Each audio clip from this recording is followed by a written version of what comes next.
Hi folks, Canadian Prepper here. Same day, second video. How often does that happen? We're in a different part of the warehouse. This is the Fernand the Fur Guy in the Goose Down Jacket section of the warehouse. We sell the real fur at CanadianPreparedness.com because that's the only thing that's going to allow you to survive a Canadian winter out here. And sure enough, that, like what we're going to talk about in this video, is going to be illegal soon. You remember that comment I made yesterday? I was talking about all the unexpected ways that people are likely going to die.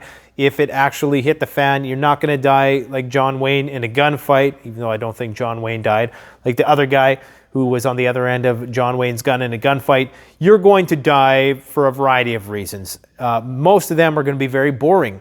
But one is going to be boring, but maybe not so boring, and that's going to be thrown in a gulag to be somebody's torture toy, some authoritarian, totalitarian, fascist nitwit peon who thinks that he's doing the world a lot of good, but is actually just doing what's right for them. Now, this is what I don't understand. If you don't know what I'm talking about yet, there was a legislation which was tabled today by the government in Canada, which is going to see the banning of all handguns in Canada, essentially, and is going to make, there's another more sinister part of law that's going to be brought in, which is going to affect all gun owners, which we're going to talk about. I don't even own a handgun, for the record, but I own lots of long guns and stuff like that. The reason why is because you can't do concealed carry. You need permits to go from here to there. They've just made it incredibly impossible for you to really enjoy it, even though a lot of gun owners might disagree with that. I would encourage you to leverage your freedoms to the fullest, okay? But one thing I really don't understand, it. It's almost as if people haven't seen the dark side of the world yet. It's like you almost have to see real corruption to understand that politicians aren't Mother Teresa's, that people who we have in positions of power that maybe even enforce the law, they're not necessarily, just by virtue of their position, good people, okay?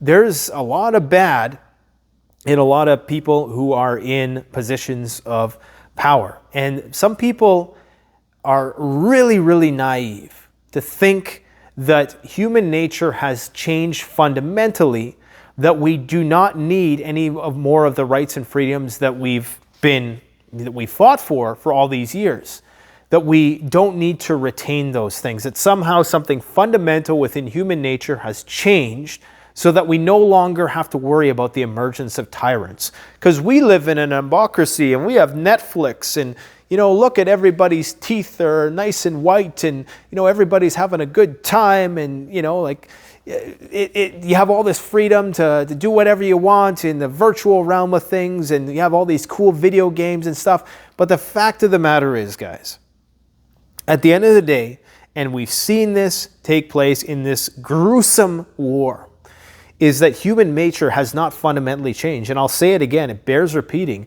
that the actual normal state of the world is war. It's not peace. And the notion that we can just drop our defenses and forfeit all of our rights, even if it's a right I don't currently exercise, I want the ability to execute that right if I need to. Okay, be it, if I just want to go target shooting one day, I want that right. You always want more rights, not less. Now, if I thought that this bill would actually help society, I'd be all for it. But I don't think it does. Even if it does, by some way, minimize the amount of crazy shooting events or minimize the amount of violence. At the end of the day, the biggest violence of all is, and a lot of people think, oh, this is just like, Southern propaganda or whatever the case might be. At the end of the day, tyranny is one of the greatest threats to people. And the underlying causes, there's a thing in here where they're talking about all this money that they've thrown towards trying to get to the roots of gang violence and all this stuff. Well, it's probably a lot to do with the culture that we're living in, poverty, a variety of factors, but that has nothing to do with the gun itself. Okay, and what's more, the real dangerous thing here that everybody from every other country needs to understand is the incident didn't even happen here. Okay, and that didn't even happen with the firearms that they're talking about banning right now. So they're talking about banning handguns when the shooter used a rifle. So what does that have to do with handguns, first of all? But the real scary thing is here, now they're using examples from other countries. I could see, even though I don't agree with it, I could see, when New Zealand did it, they had an actual incident in their country. Okay, and that was a horrendous incident that happened in New Zealand. And I can understand why people wanted some kind of immediate action, even though I don't particularly agree with the action they took. But I can understand. But this makes no sense whatsoever. This did not happen in our country. Those types of events, while they do happen from time to time, are still incredibly rare in our country, even though you got to watch your six. And if you do find yourself in a risk-prone situation, then armor up if it's legal. You can't even do that anymore in a lot of places. You need a license to just defend yourself. And I understand they're going to say, well, and they're already talking about this last situation that happened, that the shooter wore body armor, and then maybe we need to take a look at this and that. You know it's coming. We all know it's coming, right? So there's not really much to say about this. I'm not really surprised by it. What's scary to me, and what's always been scary with respect to this stuff, is how naive people are to believe that people are pushing forth these legislations out of the goodness of their heart. And I'm not saying that they're doing these things because they're part of some Machiavellian ploy to control the population. No, I actually think that a lot of them are just idiots. And they're just doing whatever they feel is politically useful at the time. I don't think, Trudeau's there plotting about how he can, control the world and stuff like that. I'm running out of battery power, so I'll probably get cut off here. But I do think that he's doing this for political reasons. But I will say, and there's a light at the end of the tunnel here. There's some silver lining. I do think he's going to find that there's a lot more pro-gun people than there were pre-COVID. Okay? And that's because, of course, people have been seeing what's going on around them. They're seeing the rising crime rates, the rising austerity. And lo and behold, all this stuff is happening. We're at the beginning of World War III. There's climate chaos all around. And shit's hitting the fan in slow motion.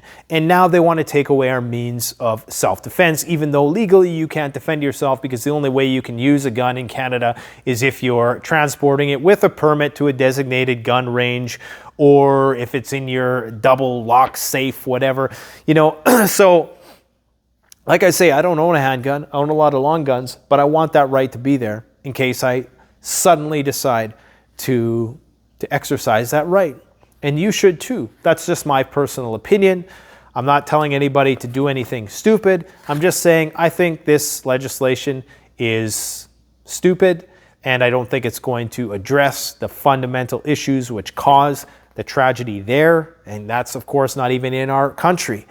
But I don't think it's going to do much any much good, because I think that Canadian gun owners in particular are some of the most scrutinized of the entire population in terms of 24-hour regular background checks. You have a domestic issue, you get your guns taken away. You have a divorce recently, you can't get guns. You break the law in any way, then you cannot be in possession of those firearms. So there's lots of hoops to jump through. All restricted firearms are already registered. So, we know who has what. So this is not going to stop the illegal firearms that criminals are actually using to commit these crimes, okay? Because you have to register your pistols and your scary assault-style rifles, right, as they call them. So they're traceable, they're trackable. You just got to jump through so many hoops that the people who are going to be penalized for this are certainly not the people who are committing the crimes. And they're talking about how they're putting all this money into border enforcement. Are you kidding me? Have you seen the size of the American-Canadian border? It's incredibly lax. Like, you can just skip willy-nilly across it. There's places in Canada where you can literally throw a bag of things across the street. if you wanted to. Don't do that. But it's incredibly lax at the borders, and it's a huge, massive border, probably one of the biggest borders in the world. Come on. I mean, seriously, it's idiotic. Anyways, it is what it is. Nothing surprises me anymore. We just need to be ready for the fact that as things get worse, our rights are also going to get less and less. And if you think you're safe where you are in your country, perhaps a country that's just south of here, just remember, you know, they do it here first. And everything that comes to you comes to here first. Now, hopefully, the next government that gets in can walk this back. And but we'll see. Hopefully Pierre Poilievre, I think that's his name. I think he's the only real hope for Canada at this point, to be brutally honest. And I'm not even political. I'm not like a conservative, liberal. I just think on this particular issue, that's probably the only guy that's going to do something right now. So anyways, guys, thanks for watching. It is what it is. Canadian Prepper out.